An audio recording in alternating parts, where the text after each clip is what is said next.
At the end of the year or the beginning of the new year, most businesses go through an exercise that they call goal setting or planning.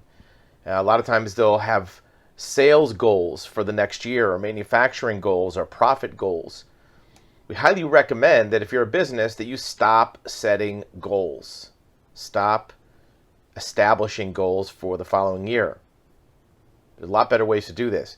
Most businesses set their goals by saying, well, our sales last year were 2 million. We want to have a 10% increase or 20% increase.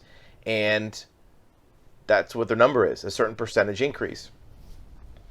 Goals is not a good way to go. Here's why. Here's a good example. In the game of soccer, or called football in Europe, everybody on that playing field spends 90 minutes, an hour and a half of solid play trying to score a goal. The whole game, all the players on both teams try to score goals for 90 minutes. At the end of many games, 10% of the time, this is the score. You see it on the screen, 0-0. In fact, at the World Cup in Qatar in 2022, there were 64 games, an hour and a half each. That's 5,760 minutes of play, and they scored 170-something goals in 5,000 minutes. So there are goals scored, but many times nobody scores a goal.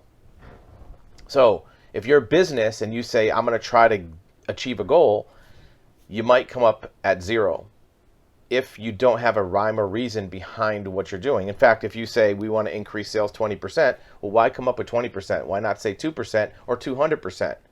Right? 20% is a lot of times a magic number. Here's a better way to do it. This is a map. Maps have destinations. So if you are starting here and you draw a route that you want to take to get to a destination, barring any unforeseen problems, you'll get there. You can do the same thing with a business plan. If you say our sales are 2 million and we want to have sales of 3 million, here's how we're going to do it. We're going to hire a new salesperson. We're going to get 200 more prospects per month through this advertising. We're going to close 10% of those at this much gross profit, this much sales net expense, right? You can see where that goes. Now, certainly, you may change your destination. You may change your route throughout that year, but at least you're starting with a destination in mind.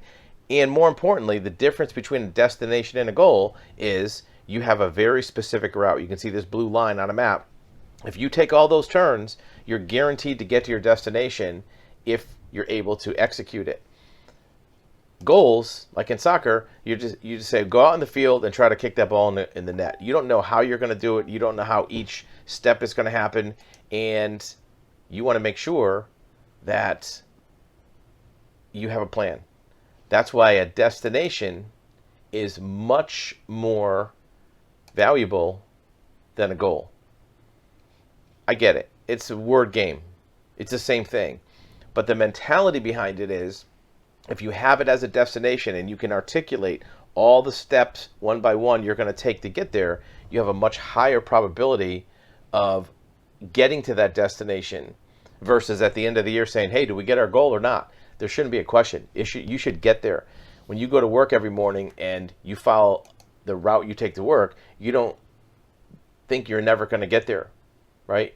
You don't think, well, maybe I'll get there, maybe I won't. You know you're going to get there if you follow those steps. So goals and destinations sound like the same thing, but it gives you a different mindset of specific actions to take so that it happens 100% of the time or close to it.